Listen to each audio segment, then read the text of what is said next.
اللہ تبارک و تعالی 8ویں پارے کے شروع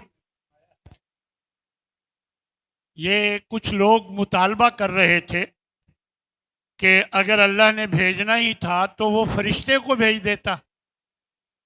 تو اللہ نے اس کے جواب میں فرمایا کہ اگر ہم ان کی طرف فرشتوں کو بھیج بھی دیتے اور ان سے مردے آ کر بھی بات کر لیتے اور سب چیزیں جو ہم نے پیدا کی ان کے سامنے آ کر گواہی بھی دیتی کہ یہ اللہ کے نبی ہیں، مان لو، ایمان لے آؤ، ما کانوا لیؤمنوا، پھر بھی یہ ایمان نہیں لائے، یہ پھر بھی ایمان نہ لاتے سوائے اس کے کہ اگر اللہ چاہتا.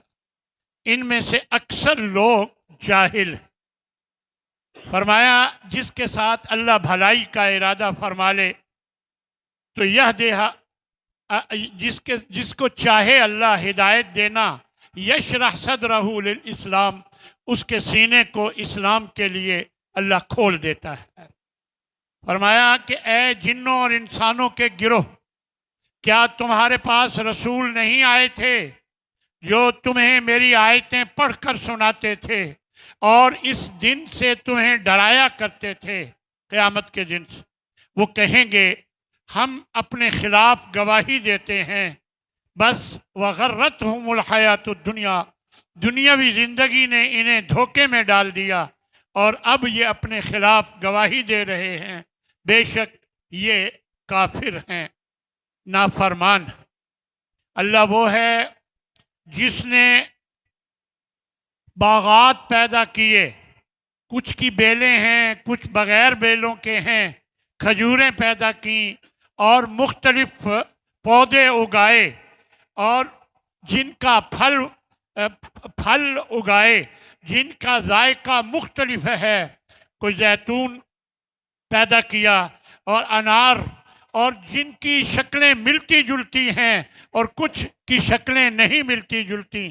فرمایا کھاؤ ان پھلوں سے، جب وہ پھل لائے تو ان پھلوں کو کھاؤ، لیکن جب فصل کاٹو تو اللہ کا جو حق ہے وہ بھی ادا کرو اور اسراف مت کرو.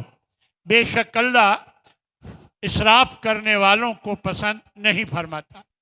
اور ہم نے تمہارے لیے جانور پیدا کیے، چوپائے پیدا کیے، حمولۃ و فرشا، کچھ بوجھ اٹھانے والے ہیں جو بڑے قد کے ہیں اور کچھ زمین کے ساتھ لگے ہوئے ہیں جو چھوٹے قد کے ہیں، جیسے بھیڑ بکری اور اونٹ اور بیل وغیرہ جو بوجھ اٹھانے والے.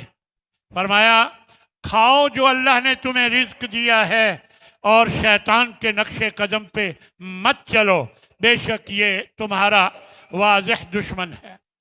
اے نبی ان سے کہو آؤ میں تمہیں پڑھ کر سناتا ہوں، بتاتا ہوں کہ تمہارے رب نے تم پر کیا کیا حرام کیا ہے.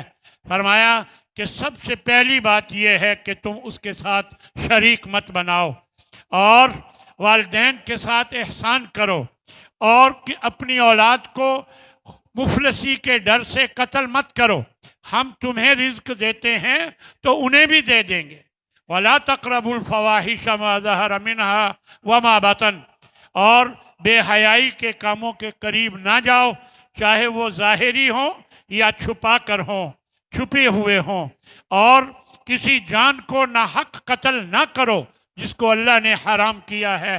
فرمایا یہ باتیں ہیں جو تمہیں اللہ وصیت کرتا ہے، نصیحت کرتا ہے تاکہ تم عقل سمجھ بوجھ سے کام لو. اور یتیم کے مال کے قریب مت جاؤ مگر اچھے طریقے سے، جتنا ضرورت ہے. فرمایا یہاں تک کہ وہ اپنی جوانی کی عمر کو پہنچ جائے تو پھر اس کے حوالے کرو. اور ماپ تول میں کمی مت کرو، پورا تولو اور انصاف کے ساتھ پورا تولو. ہم کسی جان کو اس کی طاقت سے زیادہ تکلیف نہیں دیتے. فرمایا جب بات کرو تو فعدلوا، عدل کے ساتھ بات کرو، عدل والی بات کرو. ولو کان ذا قربا، اگرچہ قریبی رشتہ دار ہی کیوں نہ ہو. اور اللہ کے عہد کو پورا کرو. یہ اللہ تمہیں حکم دیتا ہے تاکہ تم نصیحت پکڑو. یہ ہے میرا सीधा रास्ता, इसी पर चलो और इधर उधर के रास्तों पर मत चलो, वगरना तुम्हें अल्लाह से दूर ले जाएंगे। ये किताब है जिसे हमने उतारा है, बहुत बरकत वाली है, इसी के पीछे चलो और डरो ताकि तुम पर रहम किया जाए। फरमाया कह दीजिए कि बेशक मेरी नमाज, मेरी कुर्बानी, मेरी जिंदगी, मेरी मौत लिल्लाहि रब्बिल आलमीन, ये सब कुछ रब्बुल आलमीन अल्लाह के लिए है, कोई उसका शरीक नहीं। मुझे इसी बात का हुक्म दिया गया है कि मैं पहला मुसलमान फर्मा बरदार बन जाऊं। कह दीजिए क्या अल्लाह के सिवा मैं किसी को रब चाहूं, मैं अल्लाह के सिवा किसी और को रब बनाऊं? वह रब्बु कुल्ल शै, और वो हर चीज़ का रब है। और वला तक्सिबु कुल्लु नफ्सिन इल्ला अलैहा, जो भी कोई जान गलत काम करती है तो उसका वबाल उसी पर है, और कोई बोझ उठाने वाली किसी दूसरी जान का बोझ नहीं उठाएगी, और फिर तुम अपने रब की तरफ लौटाए जाने वाले हो, और वो तुम्हें एक एक बात बताएगा जो तुम आपस में इख्तलाफ किया करते थे। आगे सूरह आराफ है, अल्लाह फरमाता है कितनी ही बस्तियां हैं कि हमने उन्हें हलाक कर दिया, उन पर हमारा अजाब आया रात को जब वो सोए हुए थे, और कभी अजाब आया दोपहर के वक़्त जब वो कैलूला कर रहे थे, और जब उन पर अजाब आया तो उस वक़्त उनकी यही आवाज़ निकली, पुकार यही थी कि कालू इन्ना कुन्ना ज़ालिमीन, हम ही जालिम थे, हमने ही गलत किया। और उस दिन वज़न होगा आमाल का, जिनके आमाल का वज़न भारी हो गया वो तो कामयाब व कामरान होंगे, और जिनके आमाल का वज़न हल्का रह गया फउलाइकल्लज़ीना खसिरू अनफुसहुम, ये वो लोग हैं जिन्होंने अपने आप को घाटे में डाला इस वजह से कि वो जुल्म किया करते थे। और फिर इसके बाद अल्लाह तबारक व तआला ने हज़रत आदम और फरिश्तों के हवाले से और जो शैतान के बारे में वो पूरी बात कि अल्लाह ने आदम को पैदा किया और फरिश्तों को हुक्म दिया कि वो उसको सजदा करें, और फिर शैतान ने, इबलीस ने सजदा नहीं किया, तो अल्लाह ने फरमाया कि जब मैंने तुझे हुक्म दिया तो तूने क्यों सजदा नहीं किया? तो वो कहने लगा मैं उससे बेहतर हूँ, तूने मुझे आग से पैदा किया और उसे मिट्टी से पैदा किया, आग ऊपर को उठती है, मिट्टी पांव तले रौंदी जाती है, मैं आला हूँ, मैं उसे क्यों सजदा करूं? चुनाचे उसने तकब्बुर किया तो अल्लाह ने उसको रांदा दरगाह बना दिया और फरमाया कि निकल जा, और तू जलील लोगों में से है, जलीलों में से है। तो वो कहने लगा अल्लाह मुझे क़यामत तक मोहलत दे दे, मैं इनको आगे से पीछे से सीधे रास्ते में रुकावट डालकर, इनके अभी आगे से पीछे से हर तरफ से आकर रुकावट डालूंगा, और आप ए अल्लाह नहीं पाएंगे इनमें से किसी को भी शुक्र करने वाला, तो अक्सर को शुक्र करने वाला नहीं पाएंगे। अल्लाह ने फरमाया निकल जा, मुजम्मत किया हुआ, दुत्कारा हुआ, और जो तेरे पीछे लगेगा लअम्लअन्न जहन्नम मिनकुम अजमाइन, मैं तुम सब से जहन्नम को भर दूंगा। फिर आदम अलैहिस्सलाम को जन्नत में रखा, फिर उनको वर्गलाया, और फिर उनको वर्गला कर उनको बेलिबास करा दिया, और अल्लाह तबारक व तआला ने फिर उनसे कहा, और वो अपने सतर को जन्नत के जो दरख्त थे उनके पत्तों से ढांकने लगे, तो अल्लाह ने फरमाया कि मैंने तुम्हें बताया नहीं था कि ये शैतान तुम्हारा दुश्मन है? और वो कहने लगे रब्बना ज़लमना अनफुसना, ऐ हमारे रब हमने अपने आप पर जुल्म किया, अगर तूने हमें माफ़ ना किया और हम पे रहम ना फरमाया लनकूनन्न मिनल खासिरीन, हम खसारा पाने वालों में से हो जाएंगे।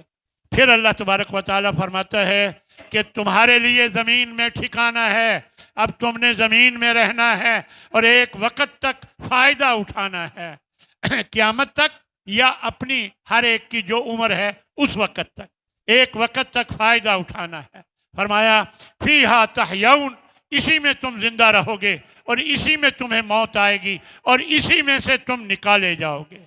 अल्लाह फरमाता है कि ऐ आदम की औलाद, हमने तुम्हारे ऊपर लिबास उतारा है जो तुम्हारी शर्मगाहों को छुपाता है और तुम्हारे लिए जीनत का बाइस भी है, और तकवा का लिबास ज़्यादा बेहतर है।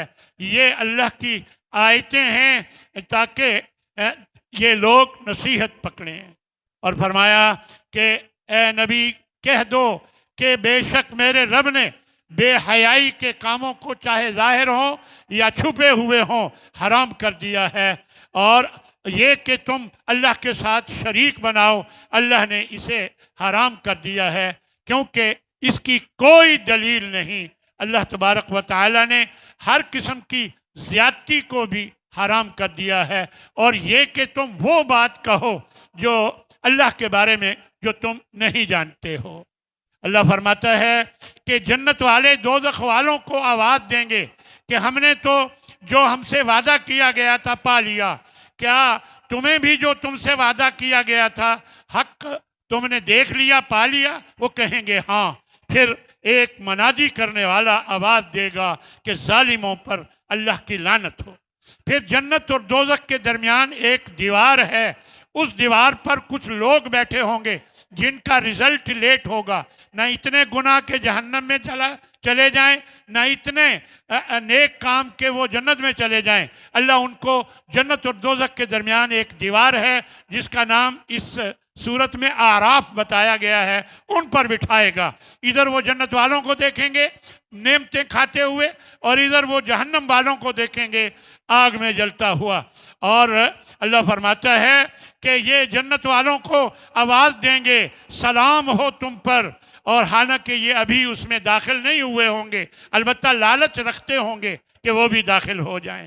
फिर उनकी नज़र जहन्नम वालों की तरफ पड़ेगी, कहेंगे रब्बना ला तजअलना मअल कौमिज़ ज़ालिमीन, ए अल्लाह हमें इन जालिम कौम में से मत बनाना।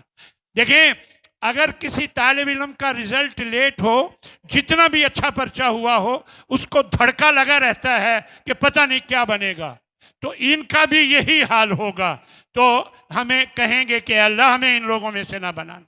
फिर ये आराफ वाले लोग, दीवार वाले लोग अपने कुछ लोगों को जहन्नम में पहचान रहे होंगे, उनसे कहेंगे मा अगना अनकुम जमाउकुम व मा कुंतुम तस्तकबिरून, क्या तुम्हारी तो बहुत बड़ी जमात थी, तुम्हारे पीछे बड़े लोग थे, क्या वो तुम्हारे काम नहीं आए और तुम्हारा तकब्बुर तुम्हारे काम नहीं आया? ये जन्नत वालों की तरफ इशारा करके कहेंगे, ये जिनके बारे में तुम कसमें खाया करते थे कि कभी अल्लाह की रहमत इन पर नहीं होगी, वो तो अब मज़े से जन्नत में हैं और ना उन पर कोई खौफ है और ना वो गमगीन हैं। फिर आग वाले जन्नत वालों को पुकार कर कहेंगे, अल्लाह दिखाएगा उन्हें, अन अफीज़ु अलैना मिनल मा, थोड़ा सा पानी इधर भी उंडेल दो, बड़ी प्यास लगी है। औ मिम्मा रज़क़कुमुल्लाह, या उस रिज्क में से जो तुम्हें मिला हुआ है थोड़ा सा इधर भी फेंक दो। हाँ जी, कालू इन्नल्लाह हर्रमहुमा अलल काफिरीन, वो कहेंगे कि अल्लाह ने इन दोनों चीज़ों को तुम पर, काफिरों पर हराम कर दिया है। इसके बाद अल्लाह तबारक व तआला ने 4-5 अंबिया का जिक्र फरमाया और उनकी कौम को नाफरमानी की वजह से तबाही का जिक्र फरमाया। हज़रत नूह, हज़रत हूद, हज़रत सालेह, हज़रत लूत और इन सब की कौमों की तबाही का जिक्र फरमाया। और फिर आखिर में हज़रत शुएब अलैहिस्सलाम की कौम का जिक्र फरमाया कि हमने मदियन की तरफ उनको भेजा, और फिर 9वें पारे में जाकर उनकी तबाही का भी जिक्र फरमाया। अल्लाह से दुआ है, अल्लाह पिछली कौमों की तबाही का जिक्र फरमा कर कि नाफरमानी की हमने तबाह कर दिया, तो तुम कहीं ये ना समझना कि नाफरमानी कर लोगे बच जाओगे, तुम भी इसी तरह तुम पर भी तबाही आ सकती है। और क़यामत के दिन अल्लाह ने अपनी नबी की उम्मत को ये वादा कर रखा है कि दुनिया में सारी कौम को दूसरी कौमों की तरह तबाह नहीं करेगा, अलबत्ता छोटे छोटे अजाब भेजेगा। तो वो आ रहे हैं, कभी महंगाई का, कभी जल्जलों का, تو یہ اللہ تبارک و تعالیٰ دکھاتا ہے. اللہ تبارک و تعالیٰ ہمیں ان ہلاک ہونے والی قوموں سے عبرت حاصل کرنے کی توفیق عطا فرمائے اور اپنی اصلاح کرنے کی توفیق عطا فرمائے. وآخر دعوانا ان الحمد للہ رب العالمین.